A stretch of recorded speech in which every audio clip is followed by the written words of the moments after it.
Bom dia, mas bom dia mesmo. Que bom estarmos iniciando mais um programa nessa manhã de terça-feira, hoje 21 de junho. Para aqueles que não sabem, hoje é o início do inverno, estendendo-se até o dia 22 de setembro. Hoje também é o dia da mídia, o dia do imigrante e o dia universal olímpico. Logo mais estaremos ouvindo a segunda parte de uma das mensagens que nós ministramos em nosso templo. Sem perda de tempo, quero deixá-los agora com a segunda parte dessa importante palavra que Deus nos deu em nosso santuário.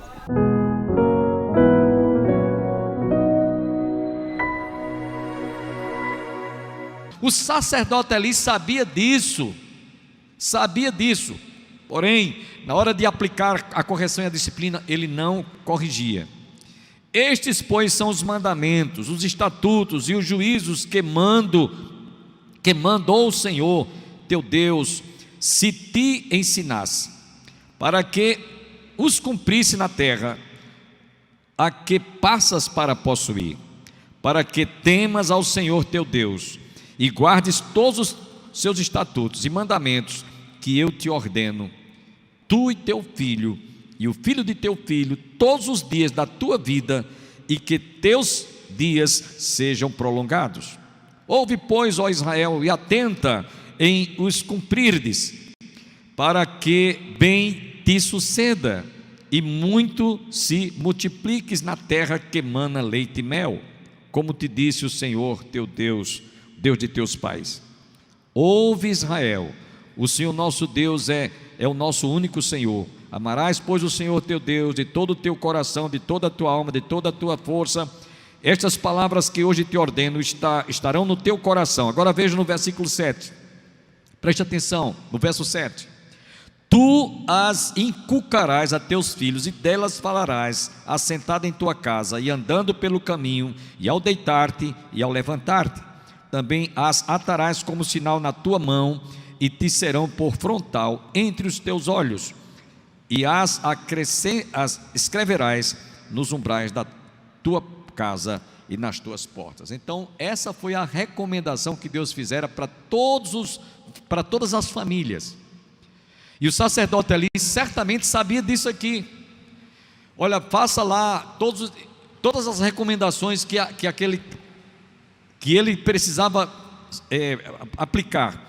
Lá no livro de Provérbios, capítulo 22, versículo 6, nos diz: instrui a criança, ensina a criança no caminho que deve andar, para que quando ele for adulto não se afaste dele. No capítulo 23, versos 13 a 14, capítulo 29, versos 15 a 17, há muitas recomendações. Não afaste a vara da disciplina do seu filho. E tem pais às vezes que tem pena: eu não vou dar no meu filho. Às vezes uma palmadinha, irmãos, uma palmadinha é preciso, quando ele é pequenininho, porque ele vai aprender, não é, que quando ele fizer uma coisa errada, ele vai sofrer uma pena, ou quando ele desobedece, ele vai ser disciplinado ou repreendido. O sacerdote ali não fazia isso, ele falhou, não é? Ele falhou. Há um outro personagem na Bíblia que nós vemos lá no livro de Juízes, inclusive, no capítulo 13, versículo 8. Trata-se do livro que fala dos juízes, do qual o Samuel foi o último dos juízes.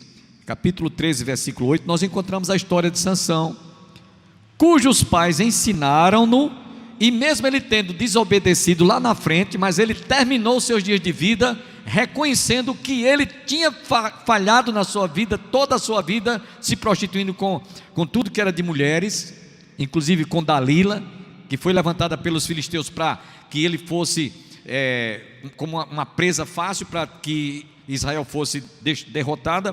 Mas no versículo 8 nos diz: então Manoá orou ao Senhor e disse: Senhor meu, rogo-te que o homem de Deus que enviaste venha outra vez e nos ensine o que devemos fazer ao menino que há de nascer.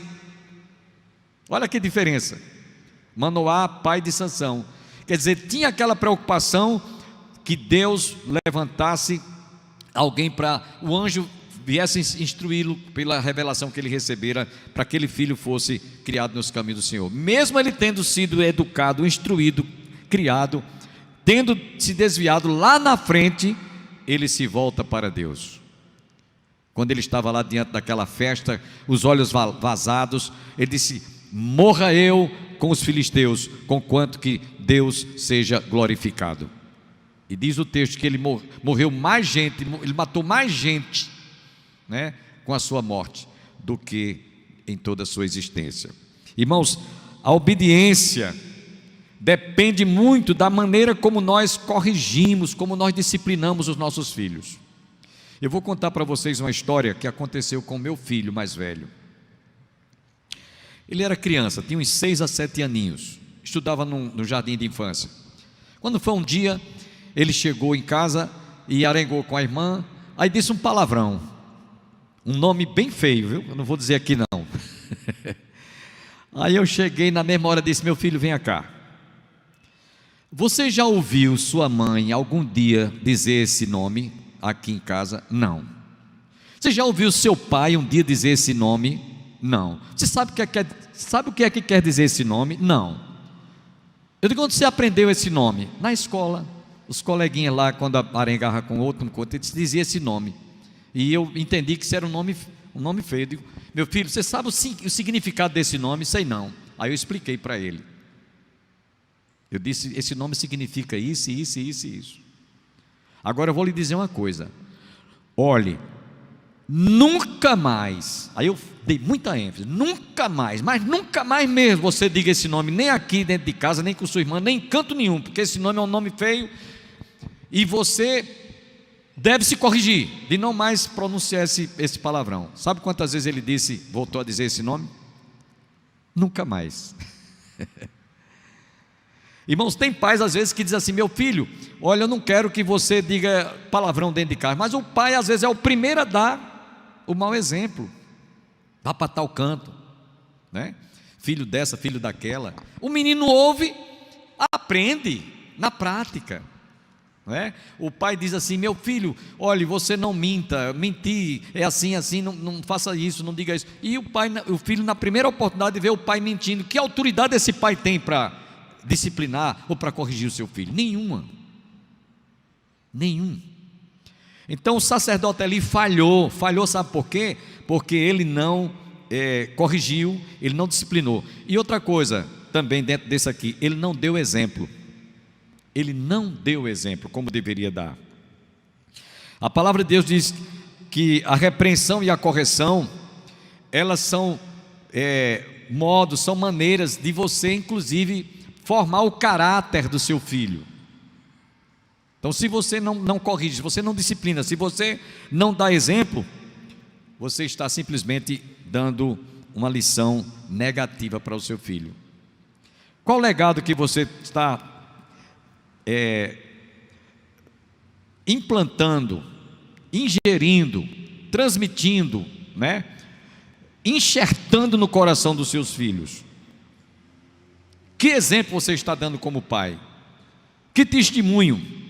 Não só como pai, mas como mãe. Olha o exemplo de Ana. Olha o exemplo de sacerdote ali. A diferença foi grande, não é? Ele falhou na hora de corrigir o seu filho. Então, vejam bem, embora o sacerdote ali fosse um homem levantado por Deus para cuidar da casa de Deus, ele não cuidou da sua própria casa. Irmãos, às vezes a gente está muito preocupado com os filhos dos outros e nos esquecemos dos nossos filhos. Nos preocupamos muito com a casa alheia e não nos preocupamos com a nossa própria casa. Achamos que a nossa casa não tem vidraça, não é? Então a gente se esquece de que a nossa casa tem vidraça sim, e muitas vezes essa vidraça é quebrada. Então observe que aqui o sacerdote ali, ele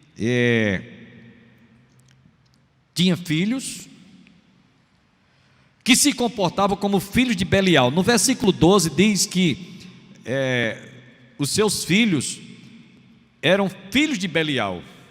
E sabe o que é que significava filhos de Belial? Filhos perversos, filhos rebeldes. É isso que nos diz no versículo: filhos de Belial, cheios de indignação, de perversidade, irreverentes. Está no versículo 12 do texto que nós lemos. Versículo 12 diz: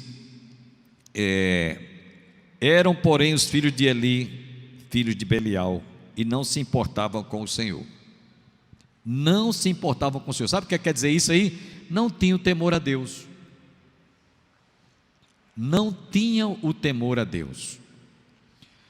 E eu louvo a Deus, irmãos, pelo menos eu posso falar isso como experiência. Não estou falando aqui como alguém que queira servir de exemplo, mas como experiência. Eu estou falando aqui da minha experiência. Eu tive um casal de filhos, mas eles chegam hoje para mim e agradecem pelas lições, pelos exemplos que a mãe e a minha pessoa como pai passamos para eles, mesmo dando cabeçada, fazendo coisa errada, mas eu agradeço a Deus pelos momentos que a gente teve em família, reunidos, fazendo o culto doméstico, pelas lições. Eu na época comprava, na minha época eu digo assim, quando eles eram pequenininhos, né? Não tinha internet, não tinha o que a gente dispõe hoje, né? Redes sociais. Então eram revistas coloridas, história de Sansão, de Davi, de Daniel. Então era história coloridazinha, era para ser colorida, e eu trazia para o culto doméstico, e a gente dizia, contava a história e mostrava para ele aqueles desenhos. Minha filha já disse: eu não consigo esquecer. Veja como é importante. E quantas vezes faziam algumas coisas erradas, porque toda criança faz, eu e você quando éramos crianças, mas eu não deixava passar a oportunidade. Chamava, disciplinava e corrigia.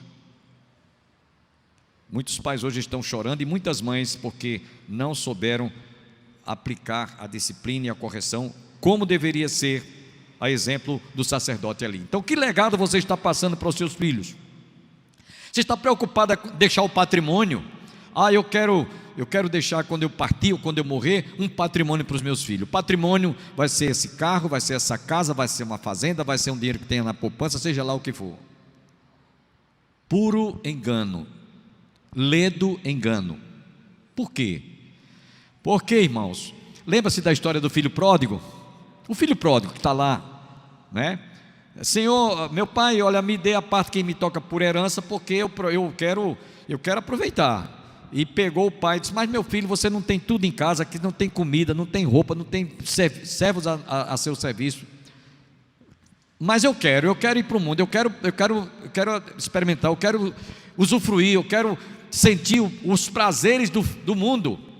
Me dá a minha parte, minha parte que toque como herança, como herdeiro. O pai, muito constrangido, foi e deu. E ele saiu com dinheiro, os bolsos cheios de dinheiro. Mas como foi que ele voltou, irmã Ozeni? Como é que ele voltou? Voltou como um mendigo. Voltou como um mendigo, porque o mundo se encarregou de deixá-lo totalmente empobrecido, né? Os valores que aquele moço tinha em casa, ele desprezou e achou que os valores que o mundo oferecia eram suficientes, que ele mais precisava sentir ou experimentar. Como foi a decepção daquele rapaz? Voltou triste, cabisbaixo, arrasado, sem ter o que comer. Ele se alimentava de alfarrobas. Irmãos, a gente pensa que alfarrobas, que é um alimento dos porcos, a gente pensa que era como se fosse uma lavagem de porcos aqui para nós no Nordeste. Não é. Alfarroba é uma planta que ela tem uma bagezinha, que a semente é dura. Quando a gente vai a Israel, a gente vê lá como é. Então, olha aqui o que é uma alfarroba. Tão dura que quando aquela sementezinha cai no estômago, ela não consegue ser triturada, não consegue ser, ela permanece do mesmo jeito. É uma semente dura. E a princípio a frutinha é doce, é um pouco doce, mas depois ela quando bate no estômago, ela é dura e não serve para alimentar.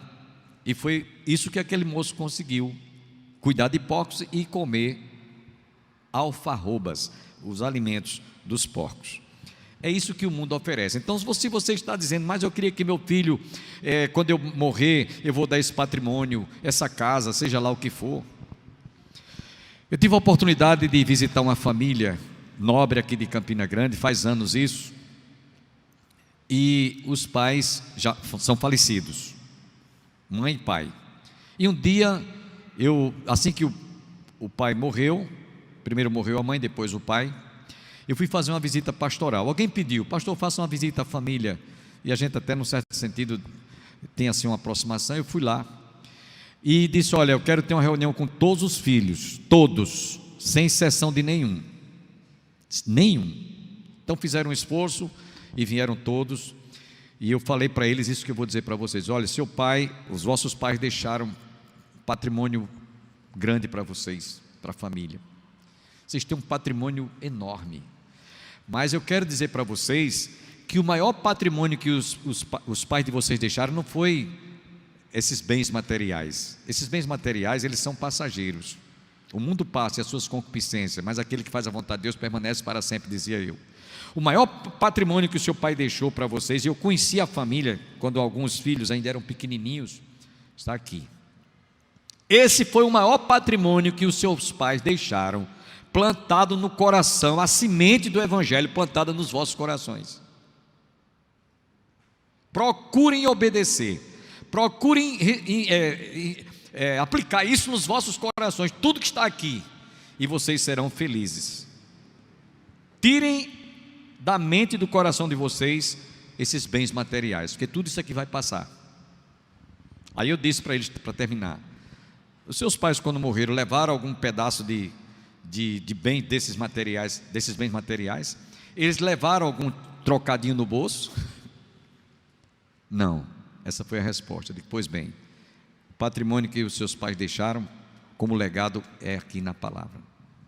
E foi isso que Ana fez em relação ao seu filho, o sacerdote Samuel. O contrário que o sacerdote ali deixou de fazer. Enquanto Samuel foi criado e educado na casa de Deus, e quando a sua mãe só ia vê-lo uma vez por ano, quando ia levar a estola sacerdotal, o sacerdote ali, os seus filhos se criaram na igreja, podemos dizer, lá em todo aquele ritual, todo aquele cerimonial religioso, toda aquela liturgia do Antigo Testamento. Porém, eles se acostumaram, e é um erro muito grande, é um perigo muito grande, os filhos da gente se acostumar com a igreja, irmão Zeni. Sabe por quê? Porque eles não se comportarão como alguém que tem realmente compromisso e quer levar as coisas de Deus a sério. Eles simplesmente levam as coisas com naturalidade. O sacerdote ali criou seus filhos, seus filhos se prostituíam, aquilo era natural para eles, mesmo estando na casa de Deus, profanando as carnes que eram para ser oferecidas em sacrifício a Deus. Para eles aquilo era normal, era natural. Então eles simplesmente tiveram um comportamento leviano, mundano, porque para eles os valores estavam invertidos. Os valores das coisas, dos prazeres da carne eram superior aos valores espirituais. Isso é um perigo muito grande. Finalmente, irmãos, devemos ensinar os nossos filhos a buscar em primeiro lugar o reino de Deus e a sua justiça, como disse Jesus lá em Mateus 6,33. Buscar em primeiro lugar o reino de Deus e a sua justiça, e todas as demais coisas vos serão acrescentadas. E aí, pastor, ensinar como? Eu quero terminar aqui, irmãos, dizendo que nós temos muitos valores, espiritualmente falando, que você vai encontrar respostas na palavra de Deus. Por exemplo, quantos dos nossos filhos precisam de aprender a saber como perdoar, quando perdoar e como perdoar? O perdão. E o primeiro exemplo que você tem que dar para os filhos é: meu filho, nós estávamos irremediavelmente perdidos, pecadores, perdidos, e íamos para o inferno. Mas Deus nos amou de tal maneira que deu o seu Filho. Então pregar o Evangelho para ele. Deus amou o mundo de tal maneira, João 3,16, que nos perdoou e nos amou. Então mostra isso para o seu filho, evidentemente numa linguagem que ele possa entender. Então mostrar que ele mesmo sendo filho de crente, irmãos, filho de crente não é crentinho não.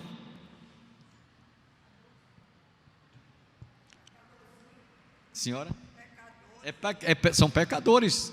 Salmo 51 diz que Davi disse: eu nasci em pecado e em pecado me concebeu minha mãe. Desde que nós fomos gerados no ventre da mãe da gente, a gente já nasce com o germe, né? já nascemos, já somos portadores do vírus do pecado. Então tem que mostrar isso para o filho. Se não mostra, esse filho não vai ter nenhuma sensação, ele não vai ter nenhuma noção do que é realmente ser um filho perdido ou ser um filho salvo. Os filhos do sacerdote Eli perderam-se, foram mortos como repreensão de Deus, porque o sacerdote ali possivelmente não aplicou isso para os seus filhos. Então, virtudes como ser humildes, virtudes como ser respeitadores, honra teu pai e tua mãe, que é o primeiro mandamento como promessa, para que te vá bens e tenha longevidade de dias e vivas e tenha longevidade de dias e seja bem sucedido na terra. Isso que Paulo, escrevendo a Timóteo no capítulo 6, nos diz: honra teu pai e tua mãe. Provérbios capítulo 23, verso 22, 23 diz: honra teu pai e tua mãe que te gerou, e não desprezes quando esta vier a envelhecer. Então, virtudes como estas, ensina, instrui, mostra para os seus filhos. Não somente amar, não somente perdoar, não somente a ser humilde, mas sobretudo a obedecer. E foi exatamente isso que o sacerdote Eli falhou. Meus irmãos, eu queria terminar fazendo uma pergunta e ao mesmo tempo 3 lições para quem ainda tem filho pequenininho e mesmo que já esteja grande, não interessa. A pergunta seria a seguinte: qual o legado que você tem passado para os seus filhos? Qual é o legado? Primeiro, você tem dado exemplo? Você tem sido exemplo? Como assim, pastor? O seu filho pode olhar para você e dizer assim: meu pai é cristão, meu pai é um crente, minha mãe é uma cristã, minha mãe é uma crente de verdade. Primeira coisa, irmãos, sabe por quê? Porque os filhos da gente aprendem com o nosso exemplo. Quer ver um exemplo? As meninas, quando são pequenininhas, elas têm uma tendência de imitar as mães. Eu lembro bem minha filha quando era pequenininha, às vezes ela vinha, pegava, minha esposa usava tinha um sapato alto, então ela pegava, calçava o sapato alto, saía dentro de casa assim, né? Botava a bolsa assim, imitando a mãe. E os filhos têm a tendência de imitar os pais, né? Aquele jeito de andar, aquele jeito de falar, gesticular e tal, né? E até chegam a dizer: quando eu ficar grande eu quero ser como meu pai, que se o pai é isso, ou é médico, seja lá o que for. É uma tendência. Então esse exemplo que eu vou passar como pai, como cristão, como mãe para os filhos, é o que vai ficar gravado na memóriazinha deles para o resto da vida. Exemplo de cristãos, eu quero citar aqui um exemplo. Eu já contei isso para vocês aqui. Eu tinha um professor, por nome Bill Wilson. Ele era lutador de boxe, e a mãe dele era uma crente muito fervorosa. E muitas vezes, quando ele saía para o ringue para lutar, a mãe dele se trancava no quarto e ficava de joelhos orando e chorando para Deus libertar aquele filho que estava, né? Porque quando ele voltava daquelas lutas de ringue, ele voltava todos o semblante todo cheio de hematomas, sangrando pelo nariz, pelo canto da boca, cortada de tanto murro que ele levava. E aquilo fazia aquela mãe chorar amargamente. E ele, todas as vezes que ele saía, ela pedia que ele deixasse aquela vida e ele se trancava no quarto e ia chorar e orar. Quando foi um dia, depois de muito tempo, Bill Wilson, ele voltou do ringue, teve uma derrota dessas, a pior derrota que ele sofreu, cheio de hematomas, o nariz inchado, a boca rasgada, sangrando. Então, quando ele entrou em casa, ele foi direto para onde sua mãe e sua mãe só se levantava quando ele chegava. Quando ele chegou lá, ele foi ao local onde ela estava, de joelhos, orando e chorando e clamando. E chegou lá, se ajoelhou ao lado dela e disse essas palavras: minha mãe, as suas orações foram ouvidas. Essa foi a última briga, a última luta que eu fiz. A partir de hoje eu não vou mais, porque Deus ouviu as suas orações. O exemplo daquela mãe, de uma mulher de oração, ficou gravada na memória daquele pastor Bill Wilson. Eu conheci pessoalmente, ele foi professor nosso no seminário. Então, quanto tempo você tem orado pelo seu filho, intercedendo, clamando, chorando? Pastor, meu filho está no mundo, nas drogas. Pastor, meu mundo está na vida promíscua, prostituiu-se. É uma pessoa que está vivendo, tendo um relacionamento com outra pessoa do mesmo sexo. Tem união homoafetiva. Meu filho, pastor, minha filha, pastor. Quanto tempo faz que você está orando pela conversão do seu filho? Quanto tempo? Quantas lágrimas você está derramando pela conversão dos seus filhos? Segunda coisa que você deve ter em mente, você tem procurado o seu filho em qualquer circunstância para dialogar com ele, conversar com ele? O sacerdote ali ouvia falar do que as pessoas estavam dizendo a respeito dos seus filhos, mas ele mesmo, possivelmente, não sentou-se com os seus filhos, apenas comentou: eu tenho ouvido que vocês andam assim, assim, assado. Mas aquilo foi falta, sabe de quê, irmãos? Aquilo foi resultado de uma falta de diálogo que aquele pai deveria, que sacerdote ali deveria ter mantido com os seus filhos, constante e ininterruptamente. O diálogo. E falando sobre diálogo, irmão, sabe, a gente está vivendo numa época que as pessoas, me dê aí mais esse celular aí, por favor, ali, que as pessoas se esqueceram de que o diálogo faz parte obrigado, irmão, de uma família sadia, saudável, e que realmente sabe a importância que existe quando há diálogo numa família. Tem famílias que, eu digo isso que eu já falei, já presenciei, num restaurante, 4 pessoas sentadas, cada um do lado da mesa, cada um com o celular na mão, ninguém conversava um com o outro, e eu prestei atenção, porque isso aqui tem roubado o diálogo entre família. Eu estava numa dessas vezes com a minha esposa sentado, e eu percebi que tinha uma dessas pessoas, não sei se era filha, não sei, ela colocava uma colher na boca, olhando para o celular, ficava mastigando, depois pegava outra colher e botava na boca, ingerindo o alimento. Ninguém conversa mais entre família. Acabou-se o diálogo. O diálogo não existe. Eu vi um pensamento algum tempo atrás que esse instrumento de comunicação afasta as pessoas, aproxima as pessoas que estão distantes e afasta as pessoas que estão próximas a você. Você faz o culto doméstico? Você reúne seus filhos para fazer o culto doméstico? Essa é uma outra lição. E finalmente, irmãos, como lição para o legado, o melhor que você pode desejar para o seu filho não é ele ser médico, não é ele ser engenheiro, não é ser bem sucedido profissionalmente, não é ser um empresário, não é ele ter bens materiais, mas ele juntar tesouros aonde? Nos céus. Mostra isso para o seu filho. Diga: meu filho, olha, aqui na terra a traça corrói, o ferrugem acaba, o ladrão vem e rouba, mas eu quero que você junte tesouro nos céus, onde não há traça, nem ferrugem, nem o ladrão para roubar.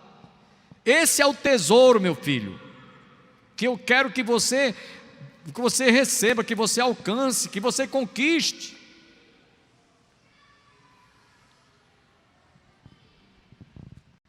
Samuel soube passar isso, Ana como mãe soube passar isso para o seu filho Samuel, enquanto que o sacerdote Eli deixou muito a desejar. Que Deus nos abençoe. Lamentamos, temos que fazer esta abrupta interrupção, mas amanhã você está convidado a continuar conosco ouvindo a terceira parte desta mensagem. Desejo a todos um dia abençoado, que Deus derrame luz nas decisões que você venha tomar nesse dia, juntamente com toda a sua família. Tenham todos um dia abençoado e até amanhã, se Deus quiser.